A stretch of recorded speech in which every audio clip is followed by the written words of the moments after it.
Hoy hablaremos de la batalla por nuestra mente, porque esta es una batalla que todos estamos peleando y es importantísima. ¿Se ha dado cuenta que algunas de nuestras batallas son realmente tontas? Escuché de un hombre que se puso a dieta tratando de perder peso, pero en su camino hacia el trabajo había una cafetería. Y él pensó cuán bueno sería tomarse un cafecito con un rico pan de dulce. Y pensó, si encuentro un estacionamiento vacío frente a la cafetería, entro. Y así lo hizo. Después de manejar como 10 veces frente a la cafetería, hubo un estacionamiento vacío. Todos en mayor o menor grado tenemos esa clase de batallas, ¿verdad? Pero hay una batalla que es mucho más siniestra y mortal. Es la batalla por la mente. Esta batalla es entre Dios y Satanás. Y el campo de batalla es nuestra mente, nuestra alma. Y todos quienes somos cristianos estamos en medio de esta batalla. Busque 2 Corintios 10, los versos del 3 al 5. Pues aunque estamos en la carne, no militamos según la carne. Porque las armas de nuestra milicia no son carnales, sino poderosos en Dios para la destrucción de fortalezas, derribando argumentos y toda altivez que se levanta contra el conocimiento de Dios, y llevando cautivo todo pensamiento a la obediencia a Cristo. Toda vez que esta batalla es real, este mensaje no solo que es de advertencia, sino también un llamado a las armas. Pero también deseo que sea de ánimo, porque cuando usted nace de nuevo, nace para ganar. Dios no le salva para que viva una vida derrotada. Pablo dijo, mas a Dios gracias, el cual nos lleva siempre en triunfo en Cristo Jesús. El plan de Dios para cada uno de sus hijos es de triunfo y de victoria en nuestras mentes. Quiero destacar 3 puntos en esta batalla por nuestra mente. Primero, las armas de nuestro enemigo. Veamos nuevamente el verso 4. Porque las armas de nuestra milicia no son carnales, sino poderosas en Dios para la destrucción de fortalezas. Ahora, ¿quiénes son los participantes en esta guerra? ¿Quién ha declarado la guerra contra su mente, contra su alma? Nuestro enemigo no lo podemos ver física o carnalmente. Busque Efesios 6:12. Porque no tenemos lucha contra carne y sangre, sino contra principados, contra potestades, contra los gobernadores de las tinieblas en las regiones celestes. El diablo se ha ubicado en lugares estratégicos para hacerle la guerra a usted, y cuenta con una multitud de demonios para ese propósito. Son invisibles y están dedicados a la destrucción de su vida mental, dirigidos y bajo la autoridad del príncipe de las tinieblas que es Satanás. ¿Cuál es el trofeo en esta guerra? ¿Cuál es el campo de batalla? Veamos el verso 5. Derribando argumentos y toda altivez que se levanta contra el conocimiento de Dios, y llevando cautivo todo pensamiento a la obediencia a Cristo. Ahí lo tiene. Argumentos, conocimientos, pensamientos, como elementos de esta guerra por la posesión de su mente. Satanás quiere conquistarla para poder controlarle a usted y luchar contra Dios. Hay una diferencia entre su mente y su cerebro. Los psicólogos del comportamiento no reconocen esa diferencia, pero la Biblia ve esa diferencia en forma muy clara. Su mente no es la que piensa, sino su cerebro. Y la relación entre mente y cerebro es la misma que existe entre un guitarrista y su guitarra. El guitarrista utiliza la guitarra para expresarse por medio de la música. Hay una diferencia entre mente y la materia gris de su cerebro. Mente y cerebro son 2 cosas separadas. Y tengo que reconocer, para efectos de la ilustración, que aunque todos tenemos guitarritas, algunos tienen mejores guitarras que otros. Quiero decir, tienen mejores cerebros que otros. Ahora escúcheme atentamente. Cuando usted se salva, tiene la mente de Cristo. No significa que su capacidad mental será extraordinaria, sino que tendrá la capacidad de pensar utilizando el cerebro que tiene. El diablo quiere su mente. Y el hecho de que usted tenga la mente de Cristo, el hecho de que usted haya sido salvado, no significa que la guerra se ha terminado para usted. Recuerde que Pablo está escribiendo a los hermanos en la iglesia de Corinto. Sin embargo, el apóstol tiene preocupación espiritual por ellos. Veamos 2 de Corintios 11:3. Pero temo que como la serpiente con su astucia engañó a Eva, vuestros sentidos sean de alguna manera extraviados de la sincera fidelidad a Cristo. ¿Qué es lo que está diciendo el apóstol Pablo? Está diciendo que él siente temor de que, así como el diablo en forma sutil engañó a Eva, las mentes de ellos puedan ser corrompidas por Satanás y abandonen la sincera y pura devoción que deben tener a Cristo. El diablo pues quiere corromper su mente y tratará de evitar por todos los medios posibles el que usted tenga la mente de Cristo. Y Pablo está tratando a los hermanos en Corinto como si fueran sus hijos. Mire lo que dice en el verso 2 del capítulo 11, 2 de Corintios. Porque os celo con celo de Dios, pues os he desposado con un solo esposo, para presentaros como una virgen pura a Cristo. Ahora, ¿qué significa esto de celo de Dios? Usted sabe, los celos pueden ser buenos o malos. Hay un celo que puede destruir, y hay un celo que protege a aquellos que amamos. Los esposos, por ejemplo, deben ser celosos de tener una devoción pura por su esposa, por sus hijos. Y lo mismo es con las esposas en su devoción hacia su esposo e hijos. El celo protector mutuo es necesario dentro del hogar. Un padre amoroso quiere llevar hasta el altar matrimonial a su hija y entregársela al novio como una virgen pura. El problema en la actualidad es que hay tantos padres que no entienden que su trabajo, su responsabilidad es criar hijas piadosas para entregarlas vírgenes en el altar matrimonial. Ese debe ser el propósito de un padre genuinamente cristiano.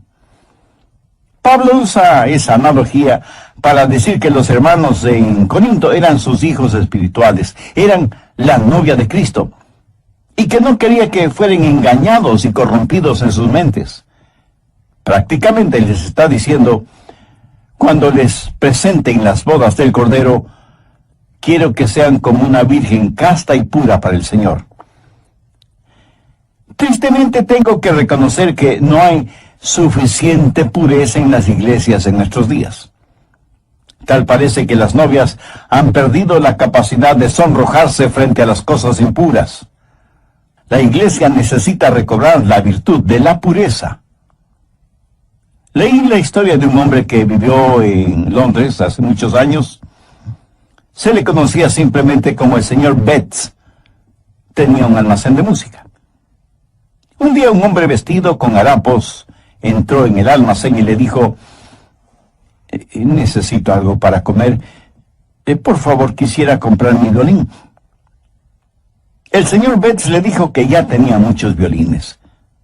Pero el harapiento insistió, es que estoy verdaderamente necesitado. Por favor, cómpreme el violín. El señor Betts le compró el violín, por lo que en Londres hubiera sido el equivalente de $5. El hombre tomó el dinero, lo guardó en sus harapientas ropas y se fue. El señor Betts, que era músico, puso el violín bajo su quijada y empezó a tocar. Armoniosas y resonantes notas salieron de ese violín. El señor Betts se sorprendió de la calidad del sonido del violín y con la ayuda de una vela trató de ver su interior y pudo distinguir dos palabras: Antonio Stradivarius. Y se dio cuenta que tenía un verdadero tesoro en sus manos. Y el hombre de harapiento se lo había vendido por el equivalente de $5. El señor Betts era un hombre bueno y honesto. Salió a buscar al hombre harapiento, pero nunca lo encontró. Muchos años después, el señor Betts vendió ese violín por $5,000.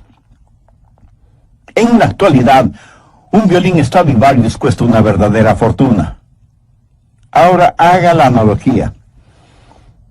Algunos jóvenes se venden muy barato cuando permiten que sus cuerpos se conviertan en sucios objetos de placer sexual, en vez de cuidarse y guardarse para aquella persona con la cual se casará.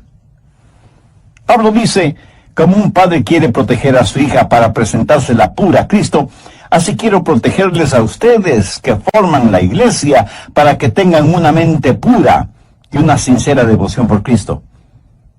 Mi amigo, hay una batalla por su mente. El diablo quiere poseer su mente porque sabe que si puede tenerla, puede corromperla, puede alejarle del Señor Jesucristo. Vivimos en un mundo que tiene una mente totalmente corrompida.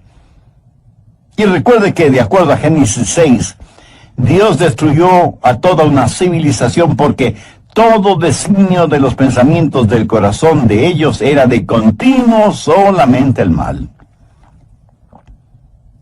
Por favor, busque Romanos 8:6. Porque el ocuparse de la carne es muerte, pero el ocuparse del Espíritu es vida y paz.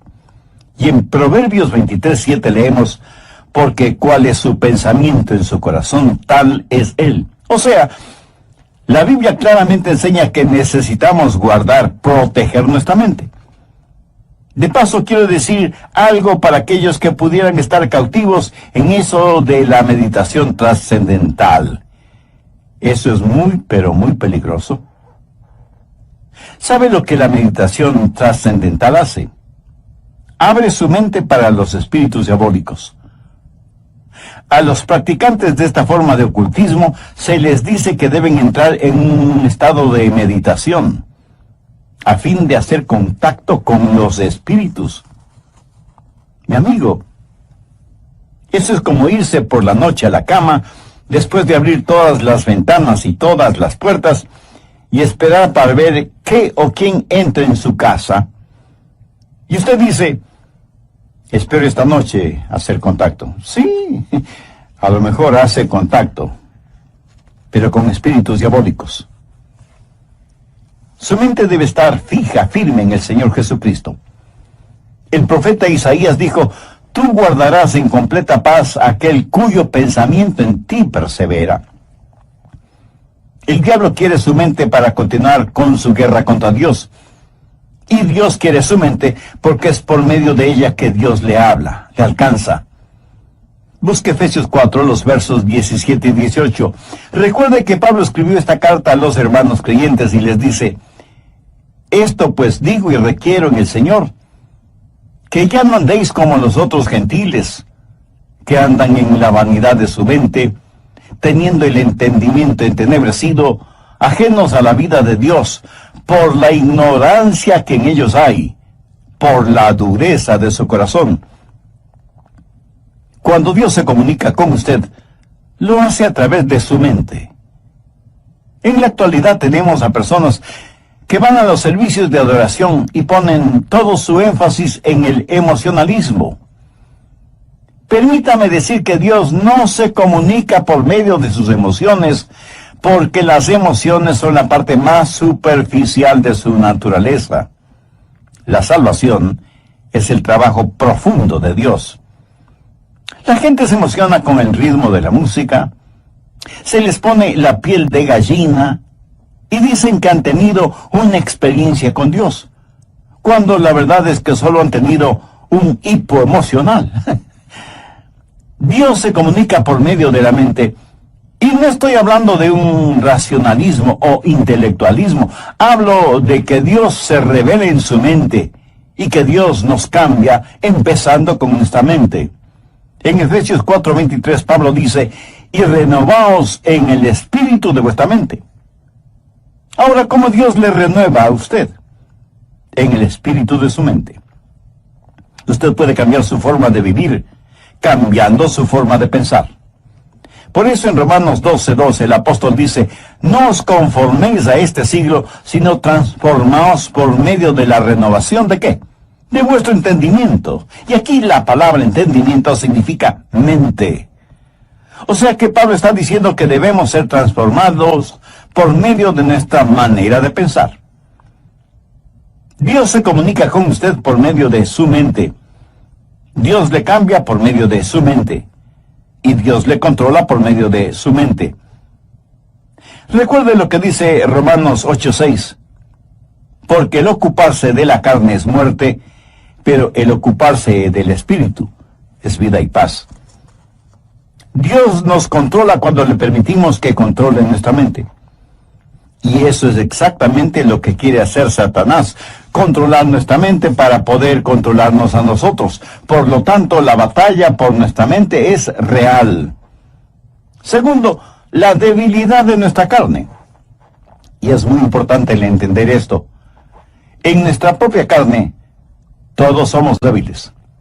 2 Corintios 10:3 dice, pues aunque andamos en la carne, no militamos según la carne. En otras palabras, su carne, o sea, su estado natural, de ninguna manera tiene lo que se requiere para tener un proceso mental correcto. Y porque vivimos en la carne, todos tenemos problemas, desilusiones, enfermedades. Todos experimentamos las cosas mundanas de la vida. Y no piense que porque usted es ya salvo, va a vivir en un planeta diferente, inmune a las realidades de la vida y la tierra. Algunas personas se encierran en monasterios pensando que así vivirán vidas santas. Se cuenta de un hombre que decidió entrar en un monasterio cuya regla principal era el silencio. Podían decir solo 2 palabras al año. Al cumplir el primer año fue llamado por el superior del monasterio, quien le dijo, ya tienes un año aquí y puedes decir tus 2 palabras. Y el hombre simplemente dijo, cama dura. Después del segundo año, sus 2 palabras fueron, mala comida. Al tercer año, y frente a su superior, dijo, me voy. Y su superior le contestó, está muy bien que te vayas, porque en los 3 años que has estado aquí, lo único que has hecho es quejarte. Soy Andrés García Vigio. Escuchemos al doctor Adrian Rogers en la voz del pastor Lenín de Llanón en la parte final del mensaje La batalla por su mente. Mis amigos, nuestra batalla no es contra los partidos políticos, ni contra la oficina de impuestos, ni contra Hollywood, ni contra suegros, especialmente las suegras. La batalla de la mente es contra Satanás. Y usted nunca podrá ser más listo que el diablo. Él se burla de nuestros esquemas, ridiculiza nuestras organizaciones, y aunque muchas personas piensan que esta batalla puede ser ganada por medio de la educación, eso no es cierto. Ahora escúcheme, de ninguna manera yo estoy en contra de la educación. Pero si usted educa a una persona que no conoce al Señor Jesucristo, lo único que hará es tener una persona más peligrosa, porque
seguirá siendo un diablo, pero bien educado. Antes de ser salvo, yo tuve un amigo que era alcohólico y asistió a varios programas para rehabilitarse, pero luego aceptó al Señor Jesucristo como su Salvador, y esto es lo que él me compartió. Yo asistí a esos programas sin conocer al Señor Jesucristo. Era un borracho consuetudinario, y de esos programas salí siendo todavía un borracho, pero ahora tenía educación. Lo ve, la educación no es la respuesta. Pero tampoco la legislación es la respuesta para la mente. Las armas de nuestra guerra no son carnales. ¿Cree usted que las leyes pueden controlar la forma de pensar de los seres humanos? En la actualidad estamos tratando de tener leyes para controlar lo que pensamos. La ley castigará toda manifestación de odio, verbal o físico. Sin embargo, ninguna legislación puede obligarnos a amarnos unos a otros o a odiarnos unos a otros. Las leyes solo pueden restringir la maldad, pero no pueden impulsar la bondad. Así que ni la educación ni la legislación son la respuesta. El medio ambiente tampoco es la respuesta.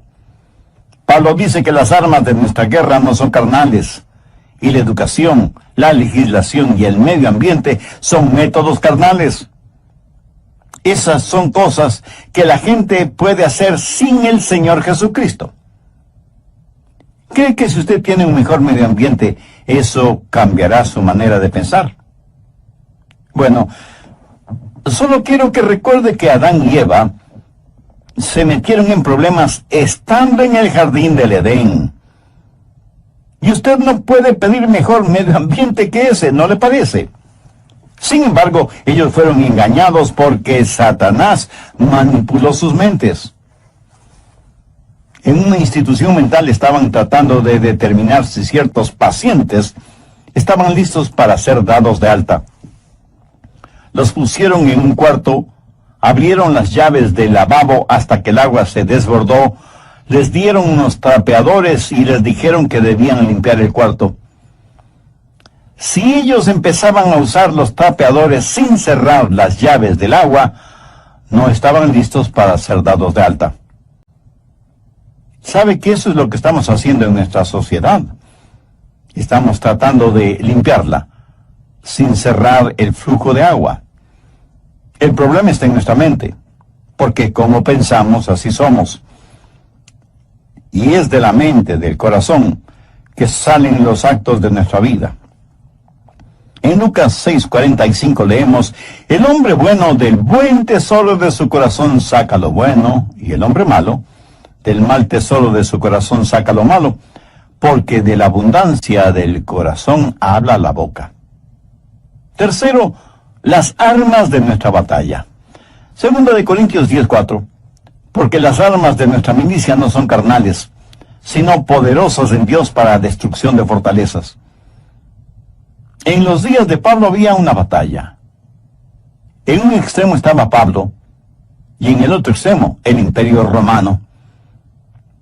El Imperio Romano había estado en existencia por 700 años, y tenía privilegio y poder.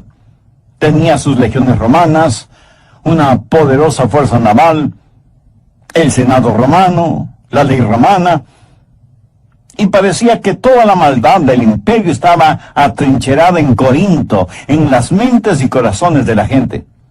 Todo esto en contra de Pablo, pequeño judío, pero con un corazón lleno de Jesús, declarando la guerra a toda esa maldad. ¿Quién ganaría esa pelea? Pablo. ¿Cómo? No con armas carnales. Pablo habla de fortalezas en el verso 4, y se refiere a armas que tácitamente son poderosas en Dios para la destrucción de fortalezas. Las murallas de esas fortalezas iban a ser derrumbadas. ¿Qué clase de resistencia hubo en los corazones y mentes de los corintios entonces y en la actualidad en nosotros? Arrogancia, ignorancia, desesperación. Todas estas son fortalezas de maldad. Y dentro de cada fortaleza, los demonios trabajan en la mente en forma muy organizada, movilizando los ejércitos infernales para hacer más fuerte la resistencia. Sin embargo, Pablo dice que esas murallas se desmoronarán. Y en el verso 5 menciona cosas muy importantes: derribando argumentos y toda altivez que se levanta contra el conocimiento de Dios, y llevando cautivo todo pensamiento a la obediencia a Cristo. Aquí está esa fortaleza con sus altas torres, y Pablo penetrará esa fortaleza para alcanzar a quienes están adentro. Pero durante ese proceso, Pablo dice que tendrá que destruir esa fortaleza. Ahora, ¿de qué está hablando el apóstol? No está hablando de inteligencia, sino de intelectualismo, de sofisticación mental. Pablo sabe que dentro de esas fortalezas hay personas que están cautivas. Y él iba a capturar a esos cautivos para traer todo pensamiento cautivo que estaba secuestrado por Satanás a la libertad de la obediencia a Cristo.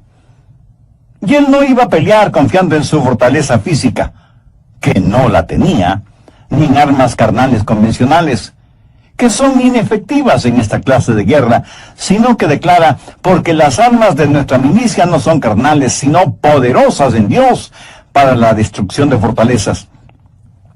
Pablo dice: las armas de nuestra milicia. ¿Y cuáles son esas armas? En primer lugar, la soberanía de su comandante. Mire lo que dice en el verso 7. Miráis las cosas según la apariencia. Si alguno está persuadido de sí mismo que es de Cristo, esto también piense de sí mismo, que como Él es de Cristo, así también nosotros somos de Cristo. En otras palabras, Pablo dice que pertenecemos a Cristo. Él es nuestro comandante supremo. En Potsdam, durante la guerra, los japoneses le dijeron a Inglaterra y a los Estados Unidos que no se rendirían. Los aliados le dijeron a Japón: si no se rinden,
les eliminaremos, les haremos desaparecer. Iremos contra ustedes con fuerza devastadora. Los japoneses dijeron: pelearemos contra ustedes. Las fuerzas aliadas bombardearon Hiroshima y Nagasaki con las primeras bombas atómicas utilizadas en la guerra. Los japoneses se rindieron después de que prácticamente casi fueron borrados de sobre la faz de la tierra. Satanás ha estado tratando de hacer hasta lo imposible para ganar esta guerra que tiene contra Dios. Cuando el Señor Jesucristo murió en el Calvario, fue como si hubiera dejado caer una bomba atómica sobre el diablo. Jesús dijo: ahora es el juicio de este mundo, ahora el príncipe de este siglo será echado afuera. Pero Jesús no solo es nuestro comandante supremo, sino que en segundo lugar tenemos su autoridad para hacer aquello que nos ha mandado hacer. En el verso 8 Pablo dice: porque aunque me gloría algo más todavía de vuestra autoridad, la cual el Señor nos dio para edificación y no para vuestra destrucción, no me avergonzaré. Aquí el apóstol está hablando de autoridad. ¿Pero qué es autoridad? Es el derecho legal de actuar en representación de otra persona. Jesús, quien ganó la guerra, nos ha dado ese poder legal.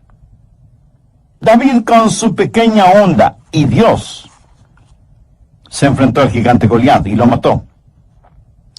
Yo, francamente, preferiría tener una pequeña onda y la ayuda de Dios que la espada de Goliat sin Dios. Jesús nos da esa autoridad. Anote al margen Lucas 10, los versos 19 y 20, que registran las siguientes palabras del Señor Jesús. Y aquí os doy potestad de hollar serpientes y escorpiones, y sobre toda fuerza del enemigo, y nada os dañará. Pero no os regocijéis de que los espíritus se os sujeten, sino regocijaos de que vuestros nombres están escritos en los cielos. Jesús dice que como hijos suyos tenemos poder, tenemos autoridad sobre todas las huestes diabólicas, pero que no debemos envanecernos ni regocijarnos por eso. No debemos ser orgullosos de tener esa autoridad, sino que nuestro gozo verdadero debe ser el saber que nuestros nombres están escritos en los cielos. Escúcheme, no es cuánto sabe usted sobre el diablo lo que le libera. Es su conocimiento del Señor Jesucristo lo que le dará la verdadera libertad. No hemos sido llamados a ser creyentes cazadores de fantasmas espirituales. La Biblia dice que debemos resistir al diablo, no que debemos cazarle. Así que no solo tenemos que entender, en primer lugar, que tenemos un soberano que es nuestro comandante, y en segundo lugar, que tenemos su autoridad para llevar a cabo sus órdenes, y en tercer lugar, que hay la certeza de nuestro valor, de nuestro coraje, de nuestra osadía espiritual. Veamos una vez.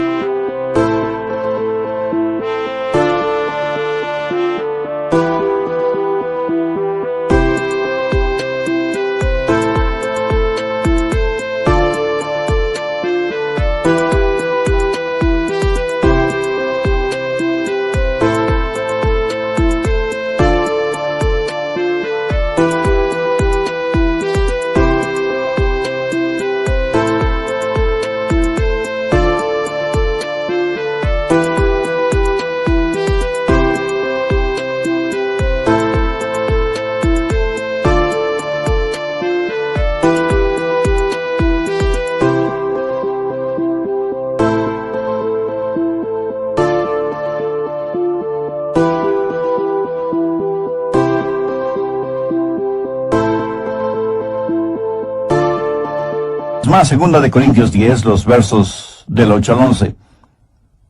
Porque aunque me gloríe algo más todavía de vuestra autoridad, la cual el Señor nos dio para edificación y no para vuestra destrucción, no me avergonzaré. Para que no parezca como que os quiero amedrentar por cartas. Porque a la verdad, dicen, las cartas son duras y fuertes, mas la presencia corporal débil, y la palabra menospreciable. Eso tenga en cuenta tal persona, que así como somos en la palabra por cartas, estando ausentes, lo seremos también en hecho, estando presentes. ¿Qué motivó a Pablo a escribir estas palabras? Bien, veamos brevemente el trasfondo del asunto. Algunas personas decían que Pablo siempre estaba escribiendo cartas duras y fuertes. pero que cuando él estaba presente tenía más bien un carácter débil. Decían, el león no es tan feroz como lo pintan. Y Pablo tiene que asegurarles que tanto como era fuerte y duro en sus cartas, lo mismo sería en forma personal cuando estuviera entre ellos. Pero les dice algo más, que pertenecía a Cristo y que Cristo había ya ganado las batallas por él, que Cristo mismo le había dado autoridad y que debido a esas circunstancias tenía el valor y el poder para ganar esta batalla de la mente. Por favor, escúcheme con atención. Lo que usted piense, eso es lo que será. Chuck Swindoll está en lo correcto cuando afirma que la actitud de una persona lo es todo. Una vez que usted ha recuperado la fortaleza de su mente, necesita de inmediato protegerla, resguardarla. En Proverbios 4:23 leemos, sobre toda cosa guardada, guarda tu corazón, porque de él mana la vida. En los aeropuertos de las más grandes ciudades metropolitanas del mundo, las medidas de seguridad son realmente impresionantes. Sensibles detectores metálicos avisan al personal correspondiente si usted tiene en sus bolsillos llaves, monedas o cualquier otro objeto metálico. Detectan anillos, aretes, collares, pulseras, relojes. Y en la actualidad las cámaras de rayos X pueden ver la totalidad del cuerpo humano, por si alguien trata de llevar oculto entre su ropa íntima algún objeto o sustancias prohibidos. A veces pienso que sería formidable el tener esos sofisticados detectores a la entrada de las iglesias para detectar el pecado. Pero si tal cosa fuera posible, estoy seguro que nadie quisiera entrar en las iglesias, ni siquiera sus pastores. En Filipenses 4:8 Pablo dice, por lo demás, hermanos, todo lo que es verdadero, todo lo honesto, todo lo justo, todo lo puro, todo lo amable, todo lo que es de buen nombre, si hay virtud alguna, si algo digno de alabanza, en esto pensad. Dios nos hizo de tal manera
para que no podamos pensar en dos cosas distintas al mismo tiempo. Permítame explicar de esto. Si usted está pensando en algo que es bueno y correcto, de ninguna manera puede pensar al mismo tiempo en algo malo e incorrecto. Y usted no tiene que ser inteligentísimo para ver la lógica de esta declaración. Y aunque ya lo he mencionado varias veces, usted es lo que piensa. Proverbios 23:7 dice, porque cuál es su pensamiento en su corazón, tal es él. Proteja su mente.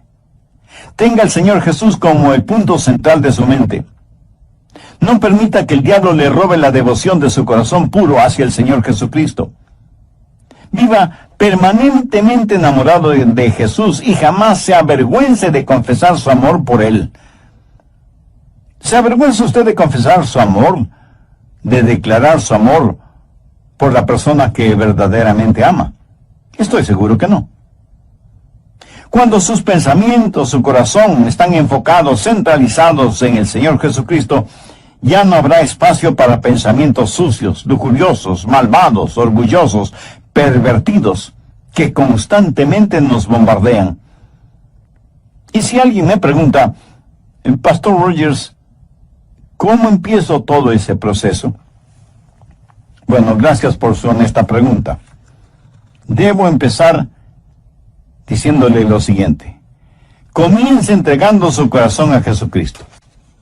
Pablo en 2 de Corintios 4:4 dice, en los cuales el Dios de este siglo cegó el entendimiento de los incrédulos, para que no les